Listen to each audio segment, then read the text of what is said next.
আসসালামু আলাইকুম। সাবেক আইজিপি বেনজির আহমেদের দুর্নীতির তদন্ত নিয়ে যতই এগুচ্ছে সময়, ততই বিস্ময়কর সব তথ্য সামনে আসছে। যেমন প্রথম আলোর একটি শিরোনাম, গুলশানে একদিনে 4টি ফ্ল্যাট কিনেছিল বেনজির পরিবার। আপনারা শুধু কল্পনা করেন, মানে গুলশানে একটা ছোট্ট একটা ফ্ল্যাটও তার দাম কি হইতে পারে, তার দাম কত পড়তে পারে, মানে কল্পনাই করা যায় না। মানে গুলশান বনানী অন্তত এই অঞ্চলে ফ্ল্যাট একেবারেই মানে সোনার হরিণ, দাম আকাশচুম্বী। তেমনই একটা জায়গায় বেনজির পরিবার একদিনে 4টি ফ্ল্যাট কিনেছিল। এটা যে কোনো ধনী মানুষ শুনলেও তার গলা শুকাবে, কিন্তু না, বেনজির আহমেদ এমন ক্ষমতায় ছিলেন, তার কাছে এগুলি কোনো ব্যাপারই ছিল না। সেই কারণেই হয়তো এটি সম্ভব হয়েছে। এছাড়া আরো পাওয়া গেছে 276 বিঘা, 91 একর জমি। কিভাবে সম্ভব? আমি একটা ফেসবুকে স্ট্যাটাস দিয়েছিলাম যে বেনজির সাহেবের যে পরিমাণ জমি জমার খবরাখবর বের হচ্ছে, সেগুলো কি জোড়া দিলে কি নতুন একটা জেলা অথবা উপজেলা হবে কিনা, সেটি বলেছিল। এখন দেখা যাচ্ছে বাস্তবেও তাই।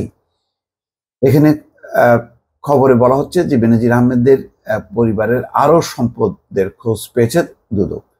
তার স্ত্রী জিশান মির্জার নামে পাওয়া গেছে আরো 276 বিঘা জমি। বেনজির আহমেদের স্ত্রী ও এক মেয়ের নামে রাজধানীর অভিজাত এলাকা গুলশানে 4টি ফ্ল্যাট খুঁজে পেয়েছে দুদক। ফ্ল্যাটগুলোর আয়তন মোট 9,192 বর্গফুট। কল্পনা করেন, এই 4টি ফ্ল্যাট কেনা হয়েছিল একদিনে 2023 সালের 5ই মার্চ। কি ঘটছিল 2023 সালে 5ই মার্চ? তার মানে বেনজির আহমেদ অবসরে যাওয়ার 6 মাসের মধ্যে এই 4টে ফ্ল্যাট কিনে ফেলছে। দাম দেখানো হয়েছিল মাত্র 2,19,00,000। চিন্তা করেন, মানে 2,19,00,000 টাকা দিয়ে 4টা ফ্ল্যাট, তাও গুলশানের মতন জায়গায় কেনা সম্ভব? জমি ও ফ্ল্যাট ছাড়াও দুদক বেনজির আহমেদ ও স্ত্রী সন্তানদের নামে 19টি প্রতিষ্ঠানের শেয়ার ও 3টি বিও হিসাব এবং 30 লাখ টাকার সঞ্চয়পত্র খুঁজে পেয়েছে। দুদকের আবেদনের পরিপ্রেক্ষিতে রোববার বেনজির আহমেদ ও তার স্ত্রী সন্তানদের নামে থাকা এসব স্থাবর ও অস্থাবর সম্পদ জব্দ ও অবরুদ্ধের আদেশ দেন ঢাকা মহানগর আদালতের সিনিয়র স্পেশাল জজ মোহাম্মদ আসামস জগলুল হোসেন। দুদকের পক্ষে লিখিতভাবে সম্পদ জব্দের আবেদন করেন অনুসন্ধানকারী কর্মকর্তা সংস্থাটির উপপরিচালক হাফিজুল ইসলাম। আবেদনের পক্ষে আদালতে যুক্তি তুলে ধরেন দুদকের পাবলিক প্রসিকিউটর মাহমুদ হোসেন জাহাঙ্গীর। আরেকটা দেখেন, আলাদাভাবে 621 বিঘা জমি, 2 দফা মিলিয়ে আদালত বেনজির আহমেদ ও তার পরিবারের সদস্যদের 621 বিঘা জমি জব্দের আদেশ দিয়েছেন। 621 বিঘা, হাল আমলের জমিদার। এর মধ্যে সবচেয়ে বেশি জমির মালিক বেনজিরের স্ত্রী জিশান মির্জা। তার নামে প্রায় 521 বিঘা জমি খুঁজে পেয়েছে দুদক।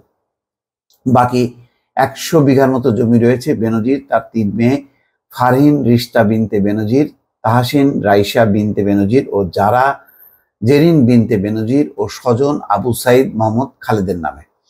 নতুন করে যে 276 বিঘা জমি পাওয়া গেছে, তার পুরোটাই বেনজির আহমেদের স্ত্রী জিশান মির্জার নামে। জমিগুলো মাদারীপুরের সাতপাড়া ডুমুরিয়া মৌজায় 2021 ও 22 সালের বিভিন্ন সময় 113টি দলিলে এসব জমি কেনা হয়।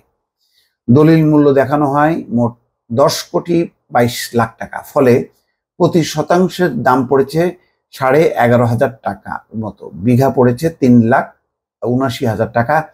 এর আগে খোঁজ পাওয়া 345 বিঘা জমির দলিল মূল্য দেখানো হয়েছিল 16,15,00,000 টাকার কিছু বেশি। বেনজির আহমেদ 2020 সালের 15 এপ্রিল থেকে 2022 সালের 30 সেপ্টেম্বর পর্যন্ত আইজিপি ছিলেন। দুদকের তথ্য মতে তার স্ত্রীর নামে মাদারীপুরে জমিগুলো কেনা হয় তিনি আইজিপি থাকার সময়। বেনজির আহমেদ পুলিশে চাকরিরত থাকার সময় তার স্ত্রী জিশান মির্জা কোন পেশায় ছিলেন তা জানা যায়নি। তবে সম্প্রতি দুর্নীতির অভিযোগ ওঠার পর বেনজির এক ভিডিও বার্তায় বলেছিলেন তার স্ত্রী ও সন্তানদের মৎস্য খামার আছে, 4টি ফ্ল্যাট পানির দামে। বেনজির আহমেদের পরিবারের সদস্যদের নামে গুলশানে যে 4টি ফ্ল্যাটের খোঁজ পাওয়া গেছে তার 3টি তার স্ত্রীর নামে, 1টি ছোট মেয়ের নামে। আদালতের করা দুদকের আবেদন অনুযায়ী তিনি তখন অপ্রাপ্তবয়স্ক ছিলেন। 2টি ফ্ল্যাটের আয়তন 2,353 বর্গফুট, দাম 56 লাখ টাকা করে। বাকি 2টি ফ্ল্যাটের আয়তন 2,243 বর্গফুট করে, দাম 43.5 লাখ টাকা করে। 4টি ফ্ল্যাট কেনা হয়েছে একই দিনে একই ভবনে।